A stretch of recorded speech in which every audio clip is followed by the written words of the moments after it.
ای مؤمنانو دا شراب قمار دا درشلې یعنی نصب شوي تیږې د عبادت لپاره او غشي د بخت ازمایلو په خاطر دا ټول ناولي او شیطاني کارونه دي له هغو نه ډډه وکړئ هیله ده چې تاسې ته به بری در په برخه شي شیطان خو دا غواړي چې د شراب او قمار په وسیله ستاسې په منځ کې عداوت او دښمني واچوي او تاسې د خدای له یادولو او لمانځه څخه منع کړي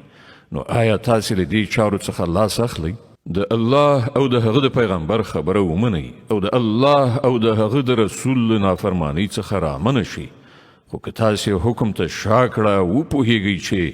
زموږ پر پیغمبر د څرګند حکم رسولو مسؤلیت څوک چې ایمان راوړي او غوره چارې سرته ورسوي هغوی چې مخکې څه خوړلي څښلي وو په هغو به وننیول شي په دې شرط چې په آینده کې له هغو شیانو څخه ځان وژغوري چې حرام کړای شوي دي